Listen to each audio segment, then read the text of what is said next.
Beginning in 2002, World Savvy began as a small nonprofit in the San Francisco Bay Area and then expanded and grew to the New York City metro area and finally to Minneapolis, St. Paul, the Twin Cities. A few years ago, World Savvy began to explore how we might extend and expand our work into rural communities in partnership with educators and education leaders working there. World Savvy's role in these rural hubs is really one of partner and capacity builder. How can all of the work that we've done across the country be applied to collaborative work in these regions where people who are there, who know their own community, get to say, this is what that looks like in context. In East Tennessee, relevant instruction and workforce development and preparation are really important things to consider. I think it's been a challenge for the community as a whole to really understand, okay, now what do we do? And the diversity of our population is not just students from Central America that are here, it's also our refugees coming from different countries in Africa or in the Middle East or even in Eastern Europe.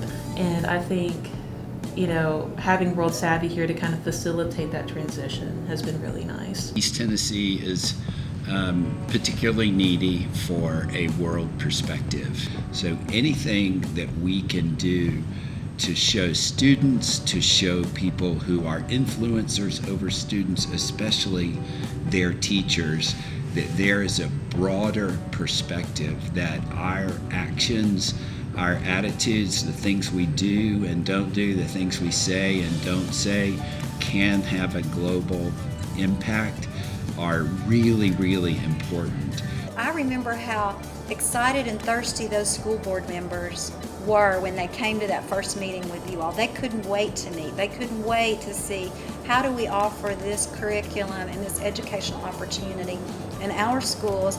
I would hazard there's students there, particularly in some of their rural middle schools, who've never been to Knoxville. That's an hour and a half away. They've not had the exposure to the world that World Savvy gives them, and then they've not had the exposure to the tools and skill sets to talk about we are all one people, we are all going to have to live and work and play together, and we will either do it well or not well. So why set them up for not well? This spring we had around 100 students from the Knoxville area.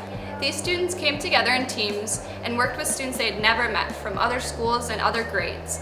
And they worked on issues that they're passionate about, that they see in their communities, and that they see in the environment surrounding them. So World Savvy Design Challenge pop-ups are a signature program for student engagement. They bring together students to collaborate and problem solve through our design thinking knowledge to action process. This learning model is amazing in the way that it brings together students with an authentic, meaningful topic that they choose themselves.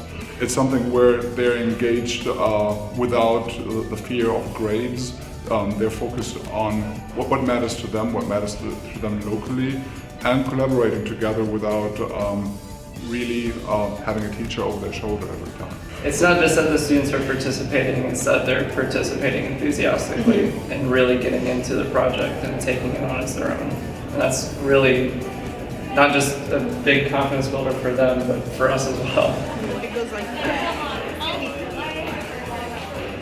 These changes that East Tennessee is experiencing will only increase over time. And we're really looking through these collaborations and partnerships to say, what does education need to look like in 20 and 30 years to be sure it's really meeting the needs of the region? And these partners are powerfully positioned to do that.